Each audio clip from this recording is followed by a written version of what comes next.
Hijra, Algérie, salariat, entrepreneuriat, marketing, connaissances, apprentissage, opportunités, éducation. Voici les différents thèmes qui vont être abordés au cours de cette nouvelle interview avec notre frère Ayhan Lê. Donc je vous encourage fortement à regarder cette vidéo jusqu'au bout parce que vraiment c'est une leçon de vie que le frère il nous a donnée et qui nous a partagé lors de cette interview.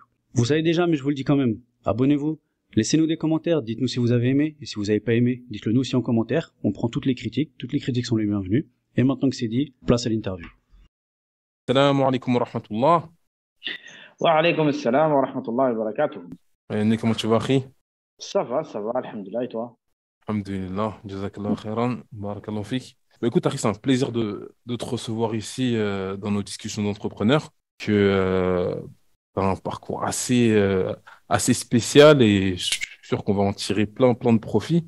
Donc, sans plus attendre, je vais directement te laisser te présenter et nous présenter également ce que tu fais, puis on commencera dans la foulée. D'accord. Donc, moi, c'est Ayhan Lê Omar. Je suis franco-djiboutien. Je suis en Algérie depuis à peu près 10 ans, donc très exactement depuis 2014. Avant, j'étais bien évidemment en France, où j'ai travaillé un petit peu dans la relation client. Et j'ai un master en marketing. J'ai étudié à l'Université de Bordeaux. Voilà un petit peu mon parcours. Et entre-temps, bien évidemment, je fais quelques voyages par-ci par-là. Actuellement, qu'est-ce que je fais en Algérie? Donc, je suis dans le marketing. J'ai fondé une agence qui s'appelle Esprit Marketing, qui est la première agence de marketing industriel pour les sous-traitants industriels algériens. Je fais avec elles leur stratégie de marque. Je conçois également les sites internet et les supports de communication. Et s'ils le souhaitent, je m'occupe de leur content marketing, de leur publicité en ligne et je les coach par rapport à leur vente et à leur prospection, puisque des fois, ils ont un peu du mal et ils sont un peu mal organisés à ce niveau-là. Donc, je les aide à s'organiser dans tout ça. Donc voilà, et j'ai en même temps lancé un podcast qui s'appelle Industrial Algeria. Ouais, Une interview juste. Ouais. Ouais, je te coupe ça, on va y revenir juste après. Juste nous expliquer comment tu t'es retrouvé en Algérie. Souvent, qu'est-ce que je dis? Je dis que c'est pas moi qui ai choisi l'Algérie, c'est l'Algérie qui m'a choisi. Comment j'ai fait? En fait, je suis arrivé vraiment. Bon, il y a la chance, ça n'existe pas, fini, mais voilà, vraiment le qadar. J'étais en France et je cherchais à quitter la France, donc bien évidemment à faire ma hijra. Et à la base, dans ma liste, il y avait les pays du Golfe, bien évidemment, avec les Émirats en premier, l'Arabie, un peu ces pays-là, un peu le Qatar. Il y avait l'Égypte, que j'avais connu en 2009 dans le cadre d'études de langue, puisque j'avais fait un peu d'arabe là-bas. Et il y avait le Maroc. Et bien évidemment, en quatrième position, il y avait mon pays d'origine, Djibouti. Donc, Au niveau, excuse-moi de te couper, tu vois, au niveau par exemple, là on voit qu'au niveau de ta hijra, par exemple, t'avais pas vraiment de barrière, hein. Tu visais les pays du Golfe, tu visais les Émirats, voilà. Après, c'est vrai que l'Égypte c'est un standing un peu moindre, enfin, et encore, ça dépend où est-ce qu'on habite. Qu'est-ce que tu avais à ce moment-là comme bagage euh, pour euh, pour ce listing-là, on va dire? C'est-à-dire que, voilà, d'ordre général, on fait en fonction de nos moyens ou bien on fait en fonction de nos capacités en termes de compétences. On sait qu'on va pouvoir rebondir sur telle et telle chose. À ce moment-là, quand tu fais ce listing-là et que tu cites par exemple les Émirats, les pays du Golfe, etc., qu'est-ce que tu as comme bagage? Quel est ton plan? Qu'est-ce que tu te dis que tu seras capable de faire là-bas? Wallah, tout simplement travailler. C'est-à-dire que avec un master en marketing, avec un peu d'expérience en France et avec l'anglais surtout, puisque je maîtrise l'anglais, je me suis dit, tiens, pourquoi pas, tu vois. Je vais quand même rechercher un emploi. Je m'étais inscrit sur le site Bait, justement, et j'avais essayé de chercher un emploi. À l'époque, je connaissais pas LinkedIn. C'est dommage, quoique peut-être je le connaissais, mais je l'utilisais pas comme je l'utilise aujourd'hui. Ça c'est autre chose. Donc le bagage c'est ça. J'avais pas d'argent. Je voulais vraiment trouver un emploi en fait. J'avais même pensé à faire un petit tour là-bas, donc faire 3 mois, et essayer de postuler directement. Ouais. Donc Mais vraiment, bon, faute de moyens, je ne l'ai pas fait. Et peut-être je ne l'ai pas fait parce qu'il n'y a personne qui m'avait vraiment motivé en fait à le faire. Et j'ai cherché un emploi à distance. En fait, j'ai envoyé des CV à droite à gauche dans les Émirats. Mais donc mon bagage, c'est ça, hein, c'est un c'est tes master, un compétences, peu quoi. d'expérience. Ouais, voilà, exactement. Allah Mabarak, ouais, c'est ça, c'est ça. Parce que souvent, ils recherchent un diplômé. Donc, tant qu'à faire, je me dis, mais tiens, je suis diplômé, mais tant qu'à faire, c'est souvent ça hein, qui nous pousse. Hein. Ok, ok, Allah Mabarak. Et du coup, donc, voilà, au début, tu t'es lancé dans une recherche, dans un travail, voilà, dans le salariat, quoi, histoire de trouver quelque chose euh, à faire pour rentrer des sous, tout simplement. Et Exactement, ça exactement. s'est terminé comment, cette affaire? Voilà, voilà, et comment ça s'est terminé? Ben, je cherchais, et l'affaire de l'Algérie, en fait, comment elle est arrivée? Ben, c'est tout simplement, j'étais dans une liste d'emails d'une euh, d'une société qui fait des affaires en France, mais qui avait ses bureaux en Algérie. D'accord? Donc, c'était une maison d'édition. Et subhanallah, je reçois une offre d'emploi dans ma boîte mail. Donc, je vois, l'offre d'emploi correspond exactement à mon profil. Et je vois que c'est justement une maison d'édition chez qui j'avais acheté déjà des produits, à qui j'avais acheté des produits. Et je vois que le profil, c'est exactement ce que je fais. Donc, je postule. Avant ça, je regarde, bien évidemment, je me dis, mais tiens, mais elle est où cette société? Je vois que elle est à Paris, enfin, du moins, officiellement, elle est à Paris. Et je vois que bon, elle a des contacts, enfin, elle se vante d'avoir des contacts en Arabie, tout ça et tout. Donc, je vois ça comme un tremplin, en fait. Je me dis, tiens, je vais travailler là et de là, je vais faire des contacts. Et Inch'Allah, je vais partir. Au moins, je me fais une nouvelle expérience et je me fais une nouvelle ligne dans mon CV. Et figure-toi que lorsque j'ai envoyé ma candidature, quelques heures après, le lendemain, j'appelle la société pour voir s'ils ont bien reçu ma candidature. Et le gérant me dit, mais est-ce que tu sais où on est basé? Je fais, bah, ouais, à Paris, quoi, c'est ce que je vois. Il dit, non, non, en fait, à Paris, c'est là où on vend, etc. Donc, on a notre maktaba, machin. Mais nous sommes basés à Alger. Et là, surprise, je me dis, waouh, ah ouais, quand même, ben, c'est sympa ça, c'est cool. Et donc, franchement, j'étais hyper motivé pour faire la hijra. Donc, quoi qu'il en soit, j'ai dit, bah, écoute, et après, bien évidemment, il me dit comme ça, mais ouais, est-ce que tu es prêt à venir à Alger? Je fais, bah, bien sûr, moi, je veux faire la hijra. Donc, Alger, Maroc, Mauritanie, bref, tout ce qui peut me permettre de partir. Et en plus, si je pars avec un emploi à la clé, déjà, ben, c'est tout bénef. Et c'était ça, Ouais, en fait, toi, l'objectif. t'étais Euh, déjà ouvert, toi, de toute façon. Même si l'Algérie, ou, c'était pas forcément dans ta liste au départ, pas du tout, pas du t'étais tout, même open. moi. Et sérieusement, en plus, moi, j'ai grandi à Bordeaux. Et à Bordeaux, c'est beaucoup plus les Marocains. Donc, et les Marocains vendent très bien leur pays. Il faut dire ce qui est. Mhm. Donc, c'est pour ça. C'est pour ça. Et moi, j'étais ouvert. Et donc, quand il m'a dit l'Algérie, je me suis dit, bah, écoute, OK. Si en plus, si vous me prenez que j'ai un emploi à la clé, ben, Mohamed. Et donc, après cette affaire, quand j'ai postulé, on était en août. Normalement, on était en juillet 2013, je crois. Juillet 2013. Juillet 2013, août 2013. Ben, il me recontacte quelques jours, quelques semaines après, pour me dire, écoute, voilà, on aimerait bien faire un entretien avec toi parce que ton CV nous plaît, ta candidature nous plaît. Et donc, il me dit, ta candidature nous plaît, ton profil nous plaît, donc si t'es chaud, voilà, on fait un entretien. Donc, je fais l'entretien, ça se passe très très bien. Et il me dit, ben, quelques jours après, il me dit, écoute, nous, on est vraiment chaud pour t'embaucher. Comment on fait? Je fais, bah, écoute, je ne sais pas, c'est à toi de me le dire. Donc il dit, quand peux-tu venir en Algérie, concrètement? Je fais, écoute, je ne sais pas. Le truc, c'est que moi, j'avais prévu un voyage avec ma mère. Donc, je lui ai dit, écoute, moi, j'ai prévu avec un voyage. Je dois partir à Djibouti avec elle.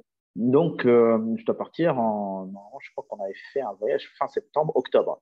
Et on était parti pour 3 semaines. Donc, je dis, je dois partir à Djibouti. Donc, après, par contre, on peut organiser un voyage. Et il dit, écoute, nous, tu vois comment tu peux faire. Et donc, c'est comme ça que je me suis retrouvé le 14 janvier 2014 à Alger. Et depuis, ben, voilà, quoi, l'aventure continue, sachant que quand je suis venu à Alger, toujours j'avais dans l'esprit de partir ailleurs. C'est-à-dire que D'accord. moi, je pensais vraiment pas du tout, mais vraiment pas du tout rester 10 ans ici, quoi. Moi, C'était dans une ma étape. tête, Wallah, al-Azim, c'est une étape. Moi, c'était juste un tremplin. Je me dis, tiens, encore une nouvelle expérience, une nouvelle Hmm. dimension. C'est-à-dire, dans ma tête, c'était le salariat, quoi, tu vois. Et subhanallah, après, les choses sont devenues, voilà, ont évolué. Donc, après, je sais pas si tu as d'autres questions qui vont suivre, mais après, les choses ont évolué, quoi. Si. Ben, déjà, on voit bien que bon, ton enfance a été pas mal, a pas mal été amené à voyager, voilà, peut-être voilà, suivre ton père là, etc., etc. Donc, tu as l'air assez open au niveau des voyages. S'il fallait aller charbonner dans un pays encore plus lointain, je pense que tu serais parti, non? Ouais, bien sûr, attends, tu sais, moi, dans mon cursus, pendant que j'étais à l'université, même au lycée, tout ça et tout, moi, je visais Singapour, je visais le Japon, je visais la Ok. Corée, la Malaisie. Je me rappelle même que ma mère, elle rêvait, parce qu'une fois, on avait vu un documentaire à l'époque sur Brunei, Hmm. Sultanat de Brunei. Donc, elle disait, ouais, franchement, si tu trouves un emploi là-bas, ce serait trop bien, tu serais trop bien Ouais, payé et des tout. globetrotters à l'Ibarak. Oh, on était ouf, quoi, on était chaud, quoi. Et même pour tout te dire, à un moment donné avec ma mère, parce qu'on s'était retrouvés voilà, à Lille à un moment donné, Hmm. tous les deux, et on se faisait des trips comme ça, des rêves et tout. À un moment donné, on est même tombé sur, je crois, un documentaire, pas un documentaire, mais bref, on a parlé de l'Islande. Je sais pas comment on est arrivé à ça. On dit, tiens, D'accord. l'Islande, c'est intéressant. Et on s'est dit, ouais, pourquoi pas ouvrir un resto là-bas et tout, on peut travailler là-bas ensemble, toi et moi. Bref, on se faisait des Allah rêves Ibarak. comme ça, quoi. Allah Et c'est Ibarak. ma mère qui m'a donné euh, cette, euh, cette fièvre du voyage, quoi. C'est-à-dire qu'elle m'a donné envie, le goût du voyage, c'est vraiment elle, quoi. Elle a beaucoup voyagé également dans sa jeunesse et Mashallah. elle a fait le tour de l'Europe et tout, et quand elle était étudiante en Angleterre.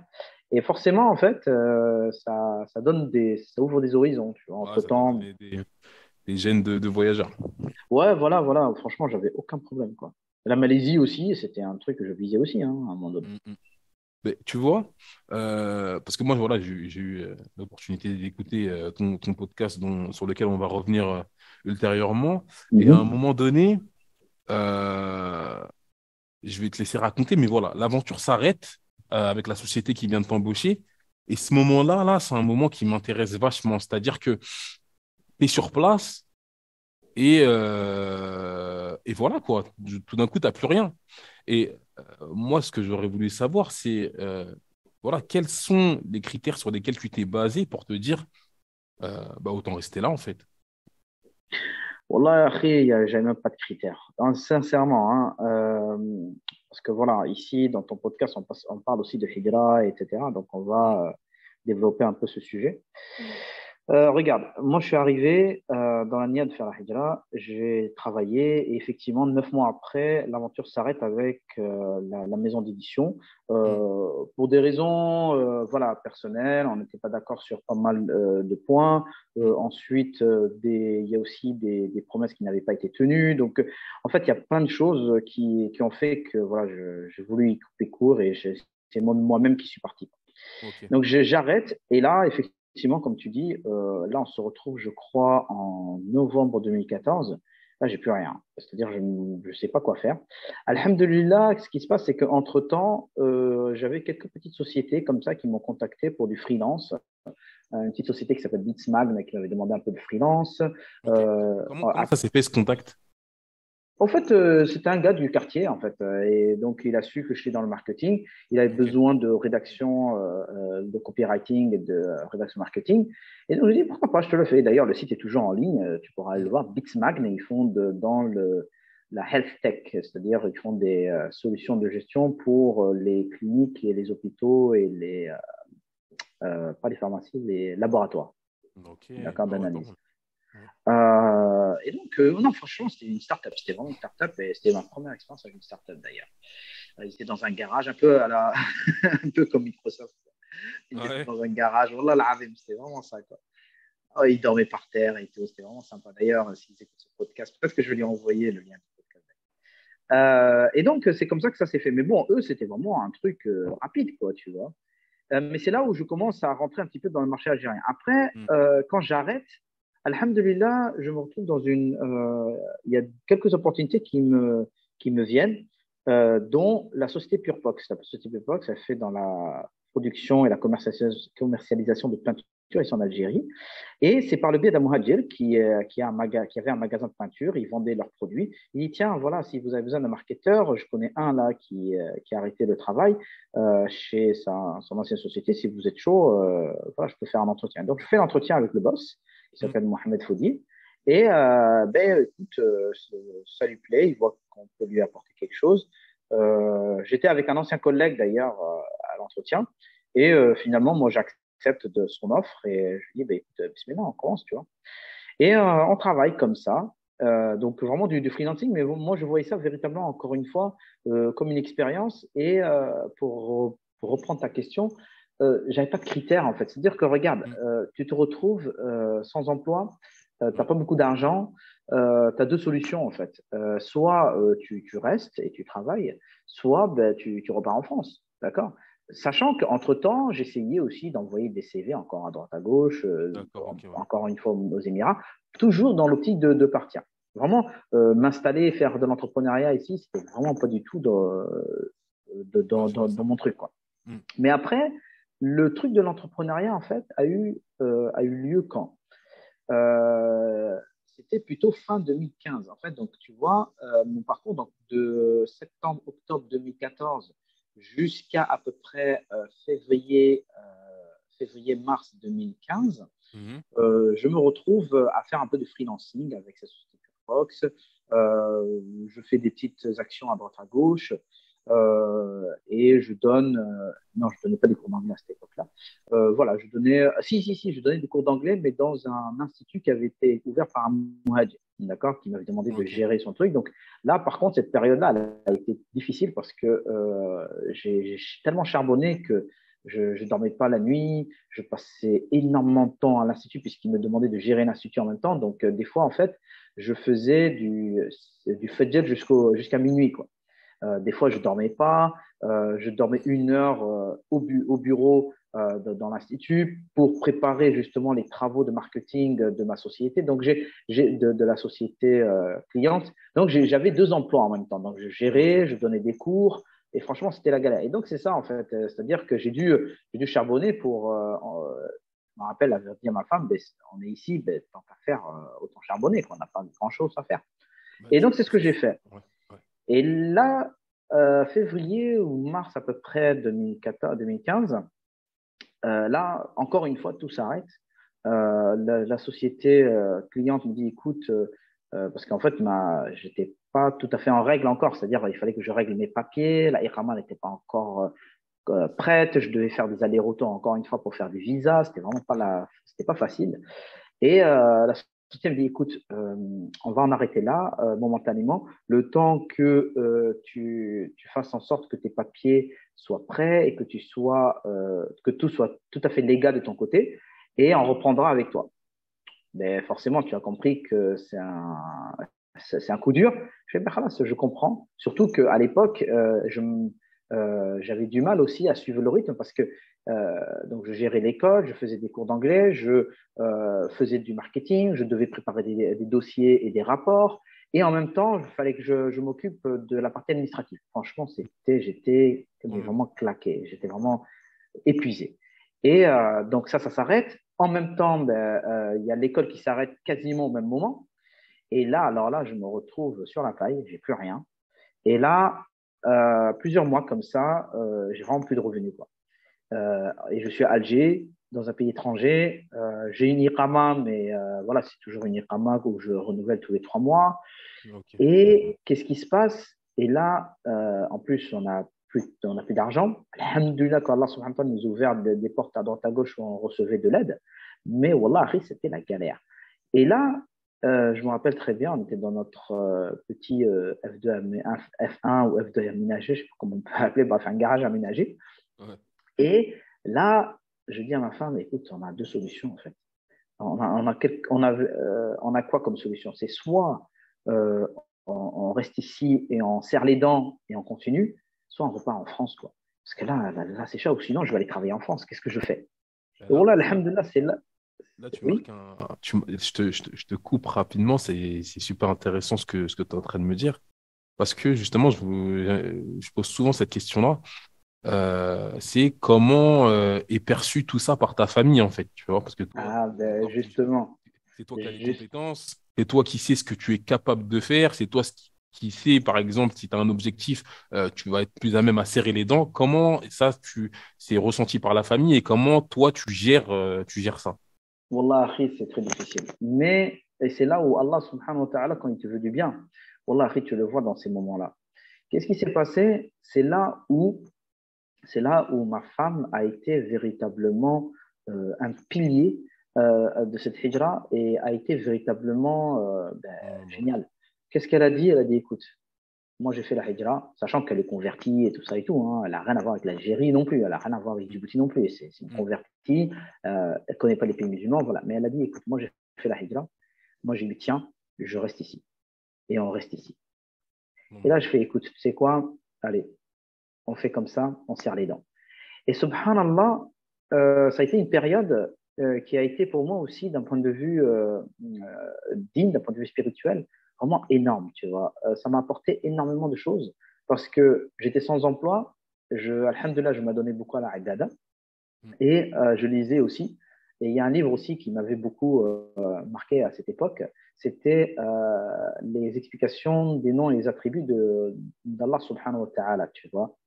Je crois que c'est l'explication de Cheikh Abdelrazak Al-Badr. mm. Et à l'époque, Wallah, akhi, ça m'avait touché parce que justement, il y avait les mots comme Al-Razzaq, les mots comme les noms, comme Al-Razzaq, Al-Raziq, les noms d'Al-Wadoud, etc. Tous ces noms qui t'apaisent et qui te montrent que Allah, il n'est pas rafide, tu vois. Il sait ce qui est en train de se passer dans ta vie. Il ne va pas te laisser tomber, tu vois. Mm. C'était rassurant. Mais voilà, il fallait quand même serrer les dents et tout. Je tiens à dire aussi, tu vois, pour ceux qui écoutent et qui vont être voilà, qui veulent faire la hijra, voilà, tu sais, je donne ça, c'est pas pour Zeki Mounafs ou pas, c'est juste plutôt pour montrer que, voilà, c'est une question de sacrifice, c'est une question de patience. En Mm. fait, on était tellement dans la dèche, Harry, pour te dire que ma femme, imagine-toi, elle est convertie, elle ne sait rien des pays musulmans, elle n'a jamais voyagé dans les pays musulmans, ça et tout. Elle allait quand même aller. Tu sais, on n'avait plus d'argent, on n'avait plus de quoi manger, donc elle allait dans les boucheries pour prendre des os, tu vois, des os et des restes pour faire des bouillons, tu vois, pour faire des bouillons pour qu'on puisse, voilà, avoir quelque chose à la maison avec du riz blanc et pour donner un petit peu à mon fils Abdallah un peu de viande, tu vois. Parce qu'il voilà, il avait 2 ans, mesquine, il devait grandir et franchement, c'était incroyable, tu vois. Donc, c'était vraiment une période Période qui était difficile, quoi. une période difficile, mais c'est une période, wallah, d'un point de vue dit, d'un point de vue humain. Wallah, si tu tiens le coup, Allah subhanahu, ça te booste, tu vois. Ça te booste Mm. grave, tu vois. La qana'a et plein de choses comme ça. Et subhanallah, c'était la période où justement, je rencontre un frère qui a entendu parler de mon histoire, etc. et tout, qui connaissait mes compétences, et qui m'a dit, écoute, qu'est-ce que tu sais faire? Et donc, je lui ai dit, je donne mon CV, je lui parle, machin, etc. Il dit, qu'est-ce que je peux faire pour toi? Est-ce que par exemple, tu veux te lancer? Et voilà, et sur le coup, je savais pas me lancer. Déjà, l'entrepreneuriat, c'était pas du tout dans mon état d'esprit. Moi, j'étais plus un gars du salariat. Je voulais voir Mm. ça, je voulais faire une carrière. Bref, on a été éduqué comme ça en France, quoi. D'accord? On a été éduqué comme ça en France. Donc, moi, me lancer, je dis, comment je vais faire ça? Je sais pas, tu vois. Il dit non, tu me dis, par exemple, tu peux lancer un truc de marketing, tu peux lancer des cours d'anglais, puisque je vois que tu as géré un petit institut. Donc, pourquoi pas? Et là, je dis, écoute, laisse-moi réfléchir et tout, et voilà. Et donc, j'en parle à ma femme, ça et tout, et c'est là, je réfléchis, je me dis, bon, en fait, Ayane, là, t'es devant 4 possibilités. D'accord? Première possibilité, tu vas aller chercher un emploi et là, si tu vas aller chercher un emploi salarié en Algérie, forcément, tu vas rentrer dans des choses que tu évitais à l'époque. Donc, malheureusement, il y a beaucoup de sociétés ici.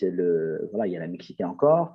Voilà, tu vas devoir mettre un pantalon. Tu vas devoir peut-être même un peu tailler ta barbe. Bref, ça me donnait vraiment pas envie du tout, du tout, du tout, du tout, quoi. Et en plus, pour être payé beaucoup moins qu'en France, quoi. Donc, à la fin, tu as tout perdu, quoi. C'est-à-dire que tu es parti de la France pour éviter des choses. Et en plus de ça, tu es mal payé. Ou tu es payé, t'es pas aussi bien payé qu'en France. Donc, à la fin, pourquoi le faire, quoi. Ensuite, deuxième possibilité qui s'offrait à moi, c'était de faire de la mendicité. Donc, d'attendre que sagement que je reçoive des aides à droite à gauche ou des sadaras. Et aujourd'hui, on voit des cotisations passer, etc. Bref, la mendicité. Donc, et ça, c'était niette pour moi, quoi. Moi, j'avais appris justement de Charles Bell, voilà, que non, ça se fait pas ça, tu vois. Il faut éviter le musulman, tu vois. De toute façon, la main qui, comme on sait, tu vois, la main qui donne est meilleure que la main qui reçoit, d'accord. Et المسلم قوي خير من المسلم من المسلم الضعيف ومن المؤمن الضعيف وفي كلاهما خير. Et là, je me dis, non, deuxième option, pas possible. Après, il restait deux autres options. Soit repartir en France et travailler, d'accord. Soit l'entrepreneuriat, ce que m'offrait le frère, en fait. Et en fait, tu as compris, les trois premières options, je pouvais pas, je n'étais pas d'accord, et je ne voulais pas le faire. Et c'était la quatrième option qui me s'offrait à moi, et je n'avais pas le choix, en fait. C'était un non-choix. Et c'est là où je me dis, bon, ben écoute, allez, bismillah. Et je sors de ma zone de confort. Et là, je dis, ben écoute, ok. Il me dit, ben alors, propose-moi quelque chose. Est-ce que tu veux que je te prête de l'argent? Est-ce que tu veux faire moite-moite? Est-ce que tu veux machin? Frère, wallah, Allah m'abdal. Franchement, si Allah subhanahu wa ta'ala l'a envoyé au bon moment, et c'est vraiment quelqu'un de taillib, tu vois. Et donc, je dis, écoute, c'est à moi à dire en plus. Donc, il me dit, voilà, comment tu veux faire? Et qu'est-ce que tu veux faire en réalité? Je lui dis, Wallah, akhi, je sais pas. Donc, je lui propose une vision. Il me dit, écoute, tu sais quoi, prends le temps, reviens me voir avec une présentation, un PowerPoint, avec comment tu veux voir les choses, etc. Et tout. Donc, grosso modo, il me demande quoi? Un mini business plan. D'accord? Chose que j'ai jamais faite. D'accord? Et j'avais des notions comme ça, puisque dans le marketing, quand même, on a des notions quand même de budget, etc. et tout. Mais faire un business plan, c'était vraiment pas mon truc. Donc, forcément, j'ai dû faire quelques recherches, j'ai dû réfléchir, voilà. Et donc, c'est là où je lui propose, écoute, on lance une société dans laquelle je vais faire un institut de langue anglaise, spécialisé en langue anglaise, et je vais également faire du marketing. Mais là, c'était beaucoup plus pour récupérer l'ancien client Purpox. D'accord? Donc, c'était beaucoup plus pour récupérer, pas pour développer quoi que ce soit, en fait. D'accord? Et là encore, cette expérience ou cette société, c'était plus, je voyais encore une fois comme un moyen de survie, en fait. Je voyais même pas le développement, le machin, mais vraiment pas du tout, quoi. C'était un moyen de survie, il fallait travailler, il fallait trouver un truc. Donc, c'était une manière de créer mon propre emploi, tout simplement. Et c'est là où voilà, les choses se développent. L'anglais commence à prendre de l'ampleur. En marketing, les gens commencent à entendre parler de moi, etc. Et tout. Et voilà comment je suis tombé dans l'entrepreneuriat. Ok, mashallah. Allah barak. Donc, c'était plus au départ par dépit, mais ça s'est avéré être le choix payant. Mais je voulais savoir, les gens avaient déjà cette sensibilité-là pour le marketing. Parce que tu sais, j'ai l'impression, et c'est peut-être une impression d'ailleurs, mais je vois beaucoup que énormément de frères, peut-être même de sœurs également, n'ont pas vraiment conscience de l'importance du marketing dans un projet, dans une société, dans une entreprise. Euh, Toi, d'après ton récit, j'ai l'impression qu'il y a, voilà, il y avait pas mal de personnes qui avaient déjà compris que c'était très important d'avoir cet aspect marketing au sein de leur projet. Euh, c'est pas que, ouais, on peut dire ça comme ça. Ben, regarde, nous, en marketing, il y a une courbe qu'on appelle la courbe d'adoption de l'innovation, on va dire. D'accord? Mais on va le reprendre dans ce cas-là.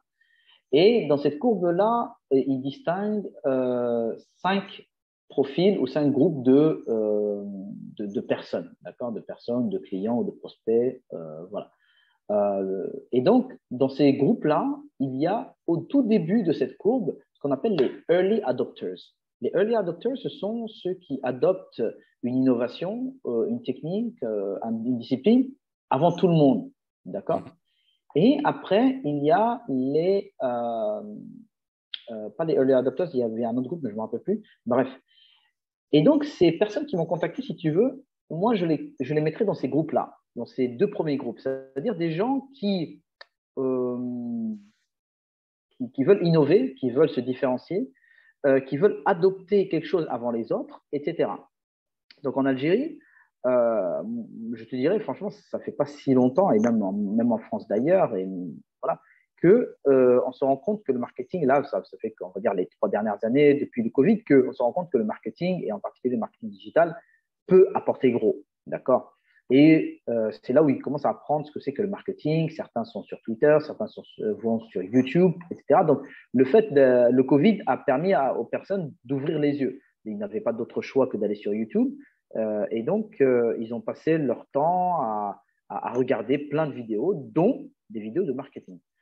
Et en Algérie, c'est ce qui s'est passé. En France aussi, un petit peu. En France, ça fait pas si longtemps que véritablement les gens ont développé cette culture du marketing. Il y a 10, 15, 20 ans, 30 ans, le marketing, c'était encore que des grosses boîtes et les petites boîtes n'étaient pas encore véritablement prêtes à adopter le marketing tel qu'on le voit aujourd'hui. D'accord? Avec la méthodologie. Après, c'est peut-être aussi le net qui a facilité ça aussi. Attention.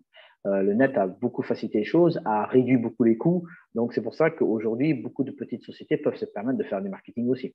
Donc, voilà, non, ici, c'était des gens, des early adopters, des gens qui ont senti qu'il y avait un coup à jouer avec le marketing. Et ils ont entendu parler d'un gars qui était dans un garage, qui faisait des cours d'anglais, qui faisait des fois du marketing. Ils ont dit, tiens, pourquoi pas le contacter, voir ce qu'il peut nous apporter, quoi. Et c'est comme ça que j'ai commencé un petit peu le marketing, et je dirais même le marketing industriel, puisque mes premiers clients, ce sont des industriels, en fait, tout simplement. Mais du coup, bah, au moment où il y a eu cet éveil, comme tu le citais, probablement dû à Internet, bah, toi, tu étais le gars qui était là au bon moment, quoi, parce qu'en fait, ils sont tombés sur toi. Est-ce qu'il y a beaucoup de monde sur ce créneau-là est-ce qu'il y avait beaucoup de monde sur ce créneau-là à l'époque? Et tu me diras qu'est-ce qu'il en est à l'heure actuelle. Non, à l'époque, je parle de 2015, franchement, je ne voyais pas beaucoup de sociétés. C'était beaucoup plus des agences de communication qui essayaient Voilà. d'apporter une partie marketing, etc. Donc, et tout. c'était un qui tout double, quoi. Soit ils ont l'argent pour aller investir dans une agence directement, mais il n'y avait pas vraiment d'intermédiaire. On ne peut pas prendre quelqu'un comme ça en mode freelance. Voilà. Voilà. Ok. Voilà. Donc, des freelances en marketing, non, il n'y en avait pas, tu vois. Enfin, il y en avait très peu, je pense pas qu'il il y en avait certainement, mais on ne se connaissait pas et voilà. Par contre, depuis le Covid, c'est une explosion. C'est tout. Tu vas sur LinkedIn, tout le monde est devenu freelance en marketing, et tout le monde est devenu expert en marketing digital. Donc, ouais, ça a explosé. Même en France, c'est la même chose. En France, c'est fou comment même des jeunes de 17 ans aujourd'hui se disent spécialistes du copywriting, quoi. Donc, tout le monde est devenu marketeur et je dirais, d'un côté, je ne sais pas si c'est dommage ou si c'est une opportunité, mais aujourd'hui, le marketing est certainement le métier le plus facile à apprendre sur le net aujourd'hui. D'accord. euh, Tout le monde peut prendre une formation, peut aller regarder des tutos. Aujourd'hui, il y a plein de formations gratuites en ligne, que ce soit HubSpot, que ce soit Google Garage, que ce soit plein, mais ça pue de partout. Donc, il suffit d'avoir un peu l'anglais, d'avoir un peu de jugeote, et on peut très vite rentrer dans le marketing. D'accord. Maintenant, comme a dit Philippe Kotler, qui est le père du marketing moderne, il a dit le marketing, ça peut s'apprendre en un jour, mais malheureusement, il faut toute une vie pour le maîtriser. D'accord. Et je me rends compte que petit à petit, il a raison. Il a raison. Parce que déjà, un marketeur, c'est quelqu'un qui doit constamment apprendre, constamment être curieux, constamment se former, voilà, exactement, actualiser ses connaissances et tout, ses techniques, toujours se remettre en question, ne pas hésiter à ce qu'on appelle aussi, je crois que c'est unlearning, c'est-à-dire que tu apprends et tu ficelles et tu déficelles ce que tu as appris, tu remets en cause beaucoup de choses. Donc, le marketeur doit constamment être dans cette dynamique. D'accord. Ça, c'est un premier point. Deuxième point, maîtriser le marketing, c'est quoi en réalité? C'est maîtriser la manière dont tu vas générer de la croissance et du revenu pour tes clients. Donc, tu vois, il y a deux choses dans ce que j'ai dit. Il y a la manière et le client. Le truc, c'est que la manière, ça peut s'apprendre, mais ça s'apprend aussi par le test and learn. Tu dois tester, parce que le marketing, on s'adresse à des êtres humains, même si c'est du B2B, on parle aussi de H2H, human to human. Donc, c'est pas, les humains ne sont pas des machines. C'est pas, on va pas appuyer sur un bouton pour que, pouf, ils vont acheter. Non, c'est pas comme ça que ça fonctionne. Il faut travailler de la psychologie, il faut faire beaucoup de publicité, il faut tester ci, tester ça, il faut tester plusieurs canaux, il faut tester plusieurs formats, il faut tester plein de choses, quoi. Donc, il y a ce mécanisme comme ça de toujours le test and learn. Donc, la manière. Ensuite, le client. Le truc, c'est que tu crois que franchement, c'est en un jour que tu vas comprendre comment le client et comment son business et comment son marché fonctionne. Mais là, tu te mets le doigt dans l'œil. C'est évident que tu ne vas pas l'apprendre en un jour et que ça va prendre du temps pour déjà maîtriser la différence qu'a ton client par rapport aux gens du marché. Et en plus, il faut connaître le marché sur lequel tu es et sur lequel il œuvre.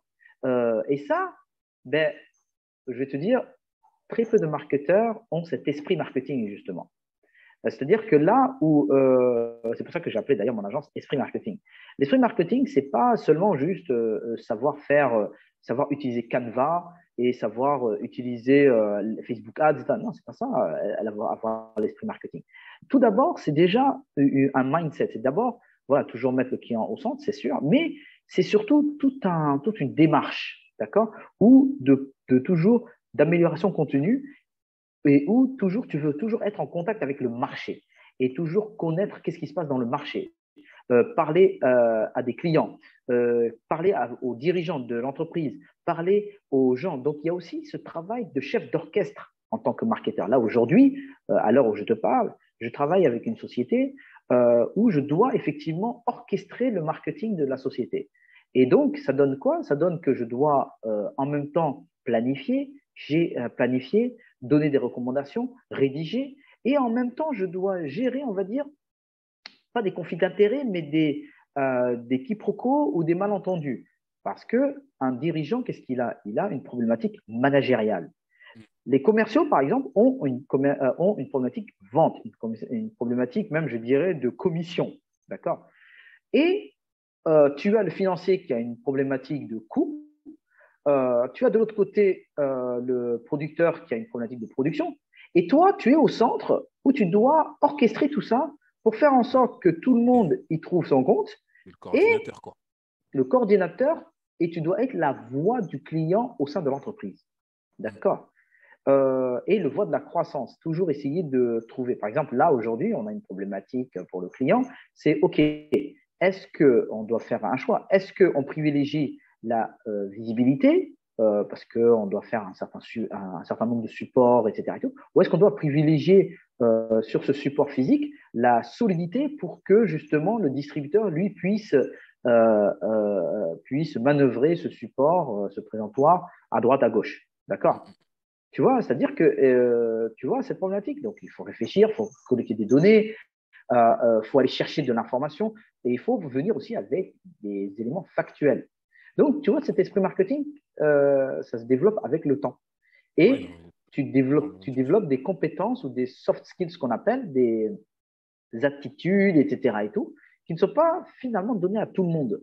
D'accord? Parce que tu as compris, il faut avoir beaucoup d'empathie, beaucoup d'intelligence émotionnelle, il faut toujours, faut être diplomate, il faut savoir communiquer verbalement et à l'écrit, il faut savoir dire les choses quand il le faut, il faut savoir aussi calculer, parce qu'un marketeur, il ne faut pas non plus qu'il soit juste un centre de coût, il faut qu'il soit un centre de profit. Donc, il faut qu'il prouve aussi qu'il y a un retour sur investissement, et tout ça, d'accord. Donc, tu vois, Akhi Abdelrahman, que le marketeur, c'est pas que j'utilise Canva, je fais du community management et je fais des réseaux. Ben non, c'est de pas toute que façon, ça. comme tu peux sûrement constater, c'est quand tu restes à ce niveau-là, ça bouchonne beaucoup parce qu'il y en a beaucoup, justement, qui sont sur ce créneau-là.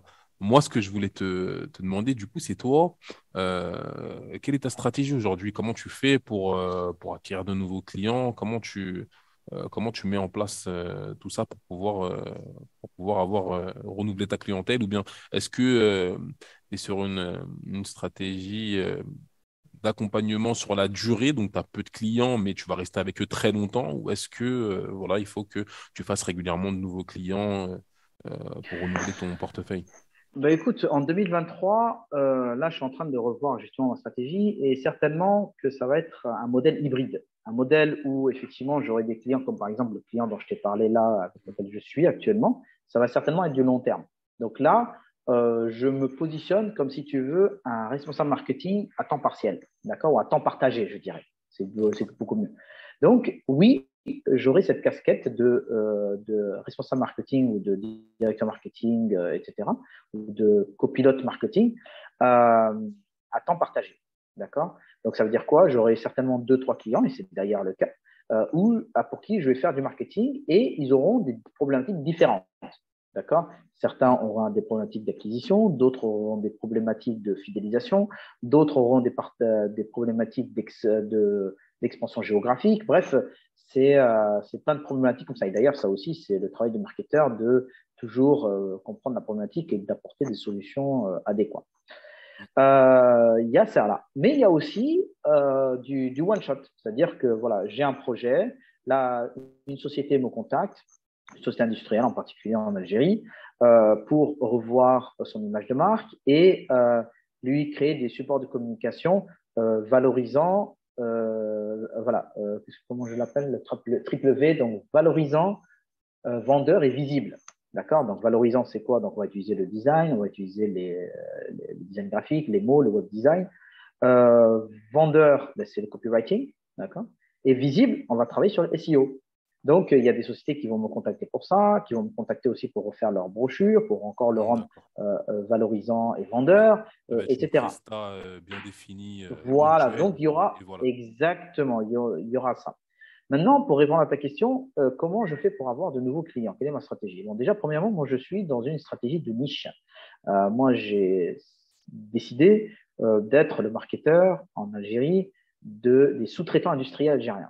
D'accord. Donc, c'est vraiment bien spécifique. Pourquoi j'ai choisi ce créneau? Pour deux raisons. Première raison, ben, c'était mes premiers clients. Je commençais à connaître un peu de plus en plus le secteur.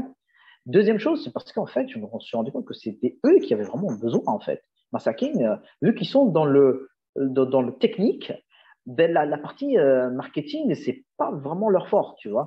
À part pour certains. C'est ça qui est intéressant d'ailleurs.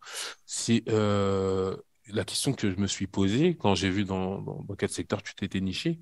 Ouais. Qu'est-ce que ça représente pour eux le marketing? Quelle proposition de valeur tu vas mettre en avant à leur égard? Parce qu'ils sont beaucoup dans le technique en fait, alors que le marketing, voilà, bon, euh, communiquer de manière technique, c'est pas forcément ce qu'il y a de mieux à faire. Tout à fait. Comment tu vas mettre en avant la valeur qu'eux ils vont apporter à leurs futurs clients? C'est vraiment Ben, ce c'est que je me ça. demande. Ben, justement, c'est là où j'apporte beaucoup de valeur, dans le sens Mhm. où le copywriting, parce que moi j'appelle ça même du industrial copywriting.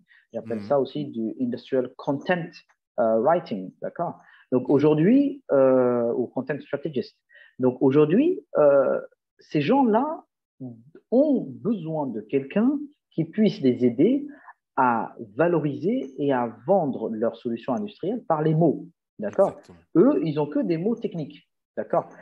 Et eux, ça parle de quoi? Ça parle de coût, délai et qualité. D'accord. Eux, ça parle de quoi? Ça parle de technique, d'ingénierie, de perte, de machin, je sais pas, de force centrifuge, bref, tous ces mots techniques. Donc, c'est vraiment du charabia. Mais comment vendre ça avec les mots? Comment vendre ça?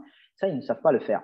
Et souvent, comment ils se développent? C'est du bouche à oreille, tout simplement. C'est du bouche à D'accord. oreille et aussi de temps en temps quelques essais marketing avec un site internet qui vaut rien du tout aujourd'hui en 2023 Mhm. ou les foires. Donc c'est grosso modo ces trois canaux qu'ils utilisent pour essayer de gratter des clients. Certains font un peu Facebook, mais de manière très sommaire. Certains essayent LinkedIn. Aujourd'hui, d'ailleurs, je vois qu'il y a des sociétés très intéressantes qui travaillent bien leur LinkedIn, mais elles sont rares. D'accord. Elles sont rares. Ok. Donc, c'est ça. Donc, j'ai vu que vraiment, eux, ils en avaient vraiment besoin. Et troisième chose aussi, Ben, c'était pour me différencier, tout simplement, parce qu'il faut bien que je fasse du marketing pour moi-même. Donc, je me suis rendu compte que beaucoup visaient, par exemple, les grandes marques, beaucoup visaient les marques comment on appelle ça, de produits de grande consommation, et personne ne s'occupe de eux. Et là, j'ai fait, ben, écoute, tu sais quoi, moi, je vais m'occuper de eux, tu vois. Donc, tout simplement, voilà un petit peu ce que je fais, quoi. D'accord, ok. Ça veut dire que en plus du travail de marketeur et les nombreuses casquettes qu'il y a déjà à ce niveau-là, tu as aussi un travail de, je dirais, de vulgarisation de tout leur argot technique, en fait, à travers la Ouais, communication que tu vas faire. Tu dois vraiment t'approprier, déjà comprendre le mécanisme, comprendre ce que eux ils font en termes de production, retranscrire ça au niveau de la vente. Et faire comprendre aux clients la valeur qu'il va apporter. C'est quand même un, c'est vraiment un travail d'équilibriste, quoi. mais voilà, en fait, c'est ça aussi ma valeur ajoutée, encore une fois. C'est-à-dire que il faut vraiment, vraiment s'immerger dans la société pour véritablement en tirer le meilleur, pour essayer de comprendre. Et c'est là où, justement, très peu de marketeurs font ce travail-là, où ils vont prendre le temps réellement de comprendre la société, de comprendre ses solutions, de comprendre sa valeur ajoutée, de comprendre sa différence, de comprendre ses Ta défis, vision. ses Mhm. obstacles, sa vision, pour réellement communiquer de manière valorisante, vendeur, mettre en valeur leur métier, mettre en valeur la solution.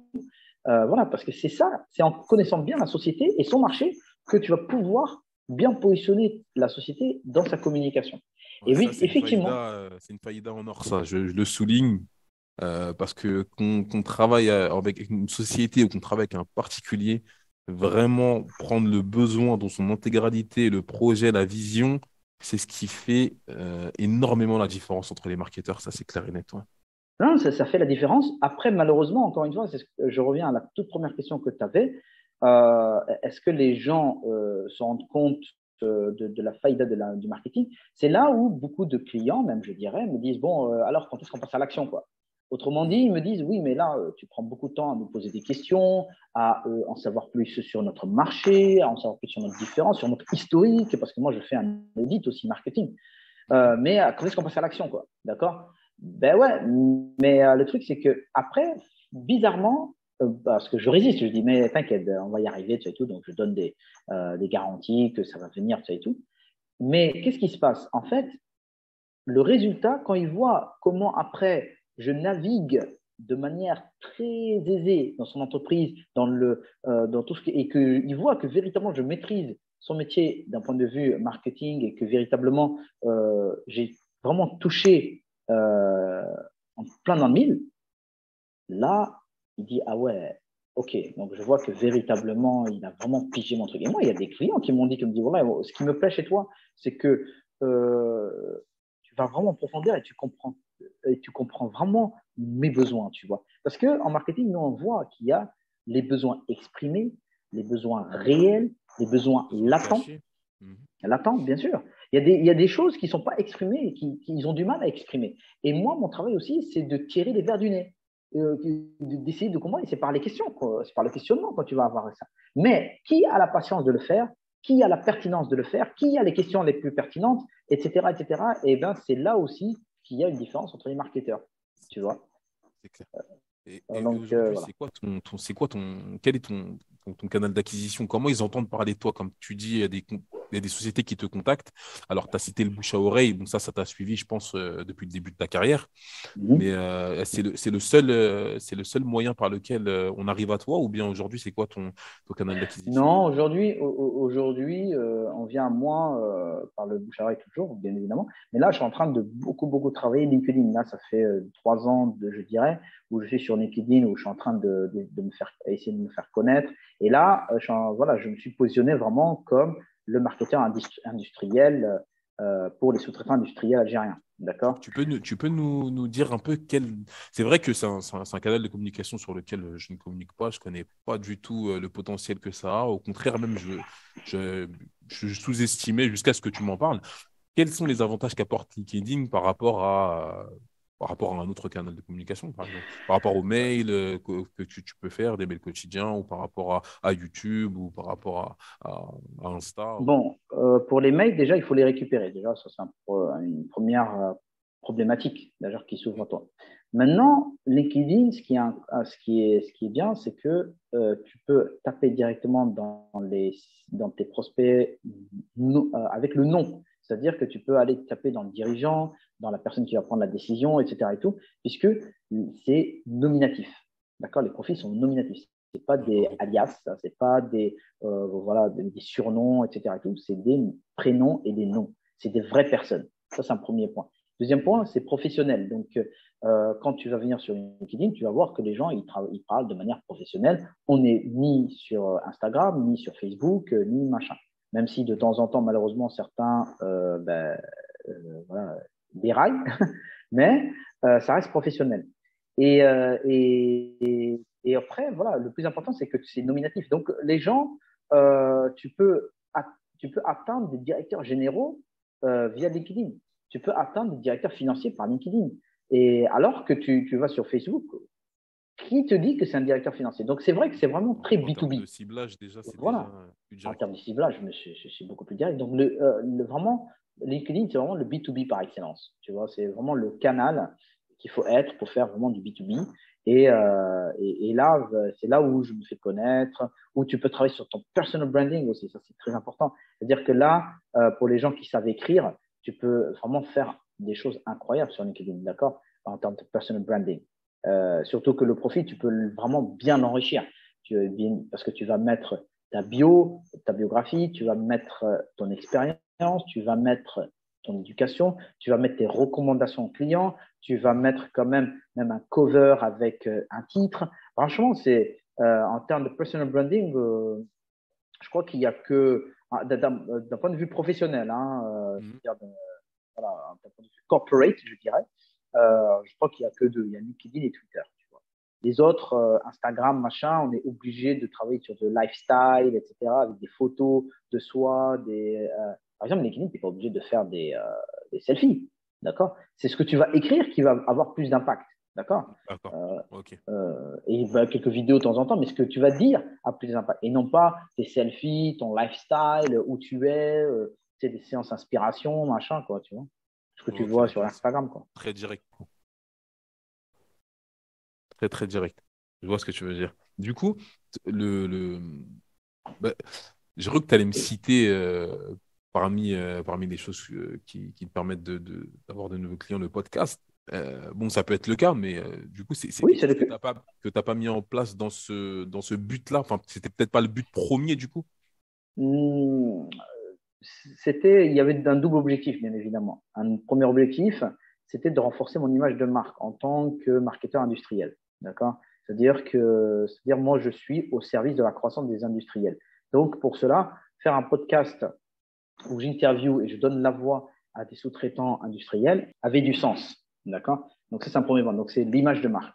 Deuxième chose, bien évidemment, l'idée, c'est aussi que ce soit un canal d'acquisition. Et ça m'est arrivé, c'est-à-dire que deux des personnes que j'ai interviewées, trois et bientôt quatre, sont devenus mes clients et vont devenir mes clients. D'accord? Donc, Ah ouais, ça c'est oui, fort. Ça c'est fort. le podcast apporte des clients, c'est certain. Et surtout que j'ai fait que 7 épisodes. Donc, imagine, 7 épisodes sur lesquels, là, d'ici la fin de l'année 2023, Inch'Allah, sur les 7 épisodes, 5 sont mes clients. Donc, c'est tout bénef, tu vois. C'est clair. C'est clair. C'est clair. Et du coup, comment ça t'est arrivé cette idée de podcast? Parce qu'en Parce fait, nous, que, on y est pas encore, hein. Tout à l'heure, tu me disais mon podcast, mais c'est pas vraiment un podcast. Nous, on est plus sur Telegram. Bon, Telegram, ça permet, c'est aussi pratique parce que ça permet un aspect podcast.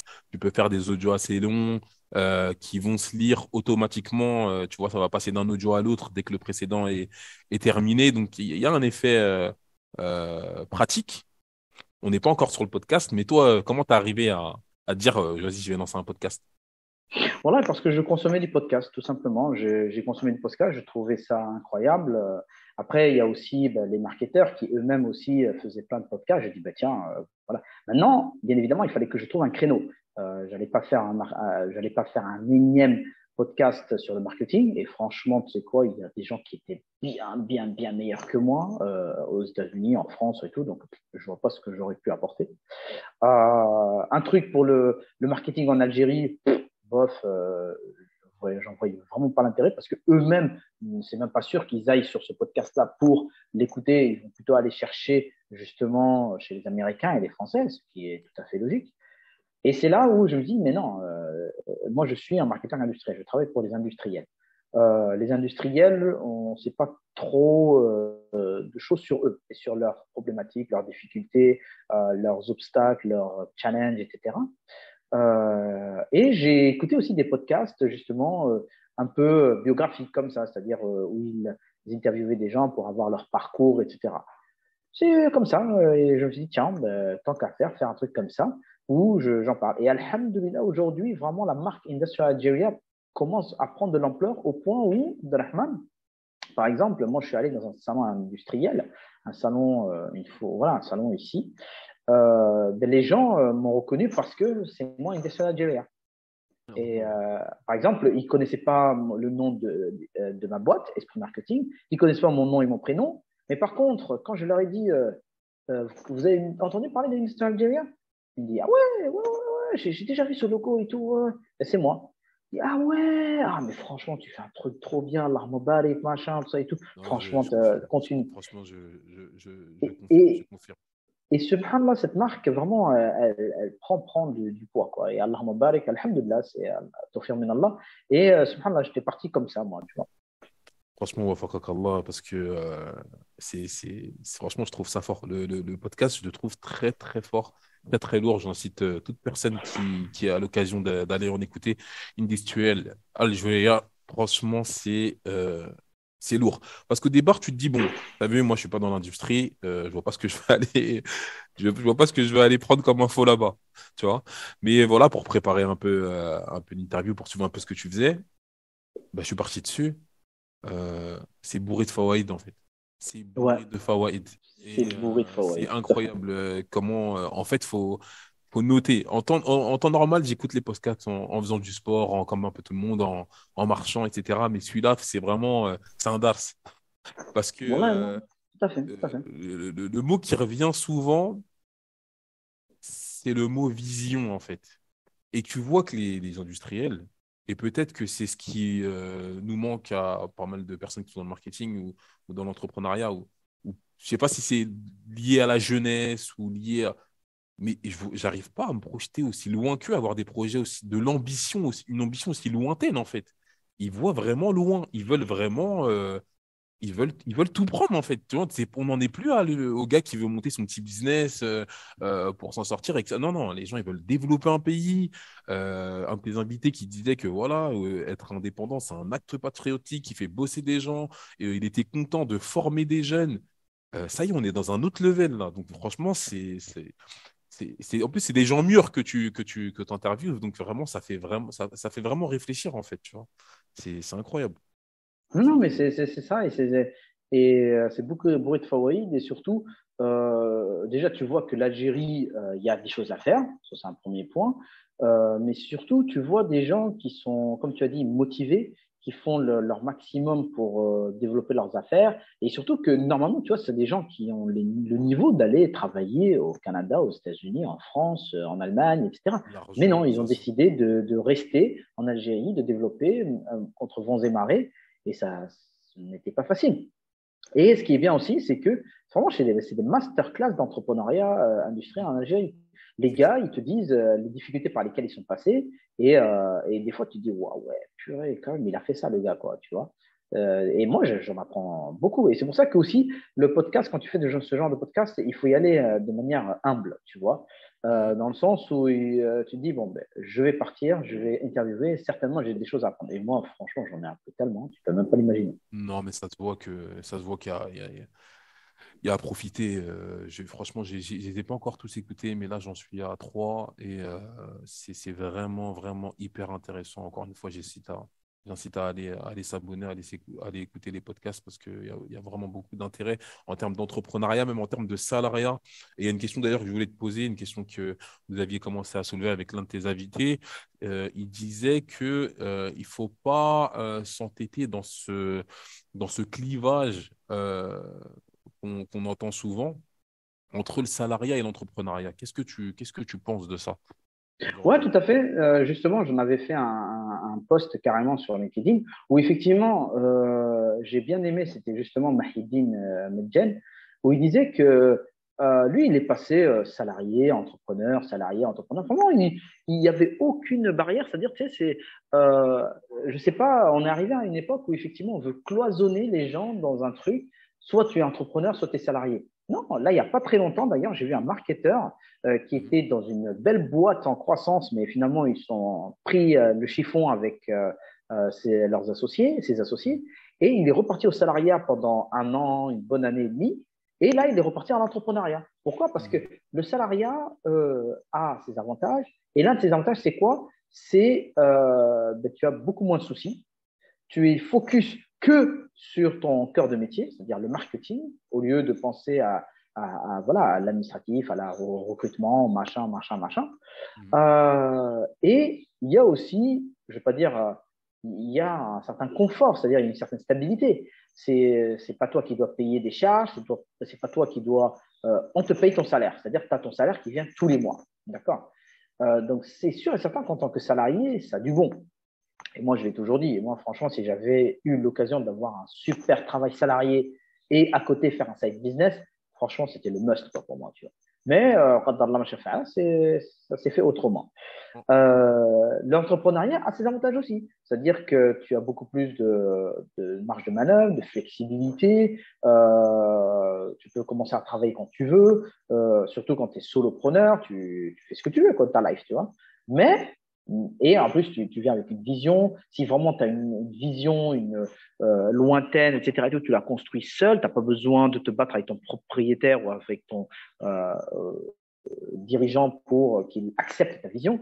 Et tu construis une entreprise selon ta vision. Et ça, c'est une des choses qui est forte en entrepreneuriat. Mais c'est beaucoup de travail, beaucoup de sacrifices. C'est des hauts et des bas. C'est des montagnes russes émotionnelles, c'est des montagnes russes financières, des montagnes russes financières. C'est vraiment, c'est pas facile hein, l'entrepreneuriat. Donc voilà, mais tu peux passer de l'un à l'autre, tu vois. C'est-à-dire que demain, moi, bon, peut-être pas demain. Là, c'est vrai que moi, je suis dans une autre dynamique, mais à une certaine époque, si on m'avait proposé un vrai travail salarié avec un vrai contrat, avec de vraies charges payées, etc., et tout, une couverture sociale, et en plus de ça, avec un salaire propre et avec une vision, parce que la vision de l'entrepreneur, elle joue beaucoup, hein, une vision véritablement qui donne envie, mais mon frère, j'étais prêt à le faire, tu vois. Mais Mais voilà, il faut le trouver. franchement, ce podcast-là, comment ton invité il a amené la question, ça m'a amené à me remettre en question parce que voilà, j'ai énormément été salarié.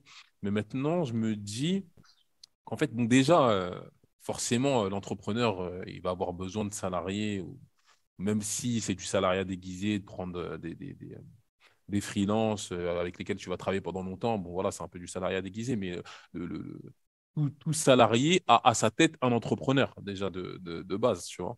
Mais je me demande enfin, je me suis arrivé à la conclusion que la géographie joue beaucoup, en fait, tu vois. Quand tu es salarié, moi, à la base, je suis vraiment plus pour le salariat parce que ça m'a vraiment épuisé. Mais être salarié dans un endroit qui me convient, dans un endroit où ça va pas me prendre tout mon temps, c'est recevable en fait. C'est recevable. Après écoute de cette discussion-là, c'est recevable. Mais être salarié dans un endroit où je veux pas être, tu vois, comme par exemple quand j'étais en France, etc., être salarié là-bas, tu as toujours, tu sais, cette horloge que tu as au-dessus de la tête en te disant, attends, faut que je parte, faut que je parte, faut que je parte, faut que je parte, tu vois. Et donc, attendre Mhm. l'opportunité salariale pour pouvoir le faire, pour moi, voilà, je vois que c'est pas un bon plan. Mais ce que je comprends en tout cas, c'est il faut jongler des deux. C'est-à-dire que voilà, t'as des objectifs. Si tu veux passer par le salariat, vois si c'est possible, mais en fait, ne t'entête pas. Si tu vois que l'entrepreneuriat est un moyen, ben vas-y, fonce dans l'entrepreneuriat. Et puis après, si tu as une opportunité dans le salariat, dans un endroit qui te plaît et que le job te plaît, pourquoi pas en fait, on va pas cracher dans la soupe, tu vois. Donc ouais, c'est un peu ce que tu dis. Euh, on peut jongler des deux, tout comme l'avait fait ton invité. Mais en France, je pense que c'est vraiment particulier. L'ambiance salariale qu'il y a là-bas, elle est vraiment plus pesante que celle Oui, dans oui, d'autres pays, tu effectivement. vois. Effectivement.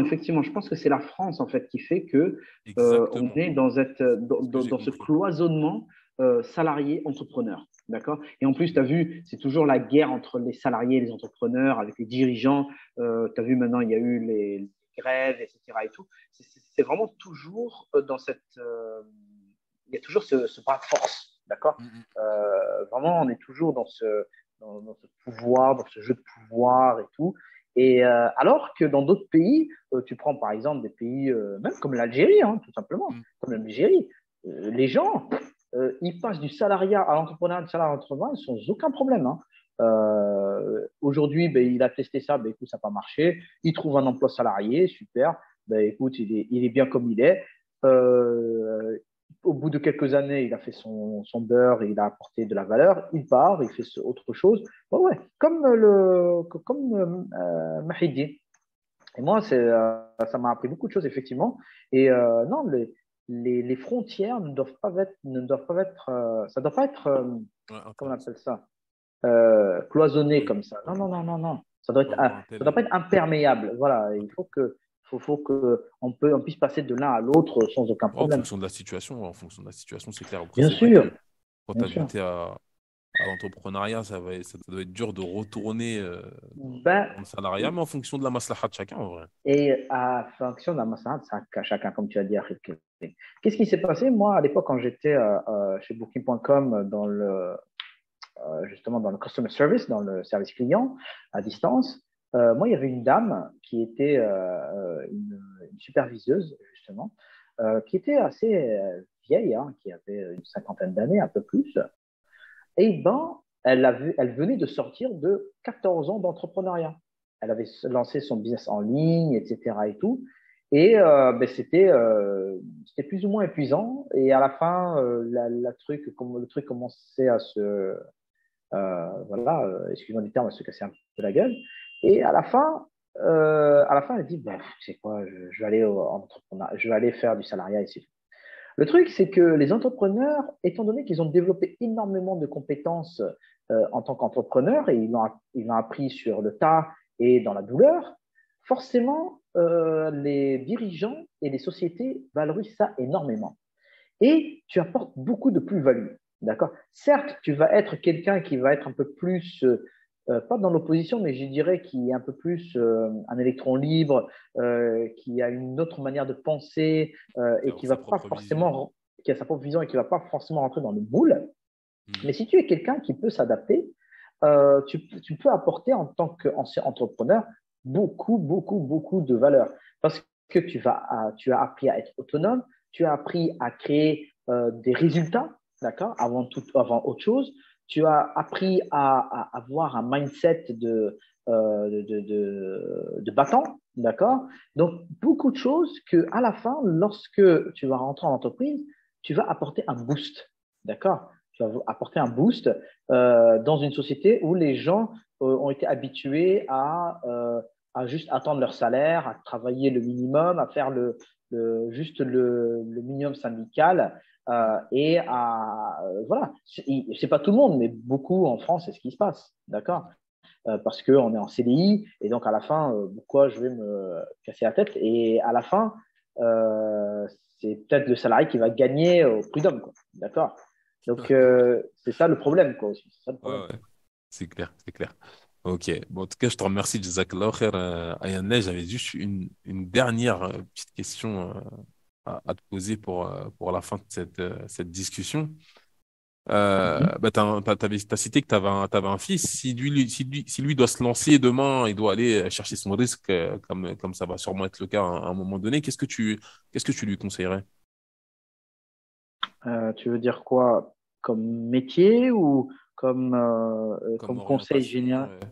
comme conseil dans la généralité, au niveau de, voilà, s'il hésite, il sait vraiment pas quoi faire, qu'est-ce que toi tu lui conseillerais? Qu'est-ce que tu lui donnerais comme conseil?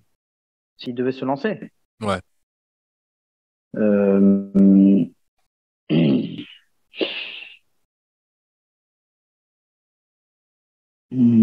Question hmm, compliquée. Oui, en fait, c'est assez compliqué, effectivement, mais qu'est-ce que je pourrais lui donner comme conseil? C'est que je pense que je partirais sur l'idée, écoute, voilà, si tu veux te lancer seul, fais-le. Si tu veux être salarié, fais-le. Voilà, ne te mets pas de barrière et essaye d'avancer comme tes tripes te le disent, quoi, d'accord? Et quoi qu'il en soit, reste confiant en Allah subhanahu wa ta'ala. Tu vois, pose ta confiance en Allah subhanahu wa ta'ala. Comme tu connais le hadith, tu vois, euh, euh, où il dit que ihras ala ma yanfa'uk, ista'in billah wa la ta'jaz. Tu vois. Donc, cherche ce qu'il y a de bien pour toi et pose ta confiance en Allah subhanahu wa ta'ala.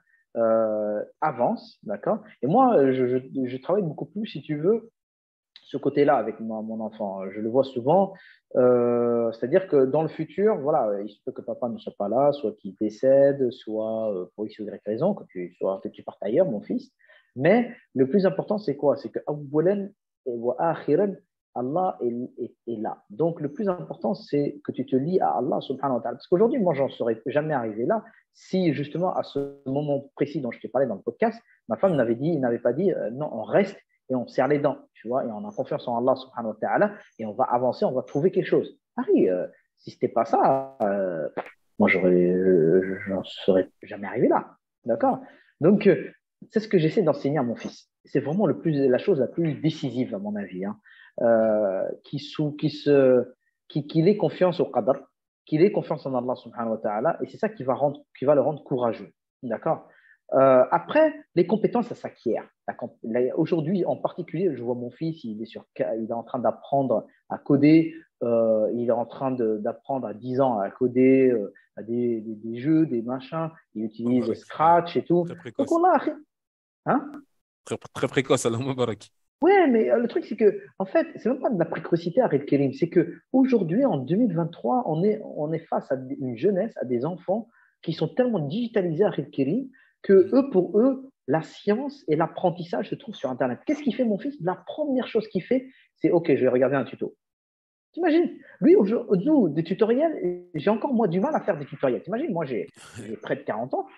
Un tutoriel, j'ai encore du mal. Moi, j'ai toujours mon livre, machin. Non, lui, la première chose qu'il fait pour apprendre un nouveau truc, c'est un tutoriel. Par exemple, la dernière fois, je devais réparer un truc parce que je suis vraiment pas manuel, hein, je suis vraiment nul. Et j'avais cassé une clé dans une serrure. La première chose qu'il a fait, il dit, ah oui, c'est simple, on regarde un tutoriel.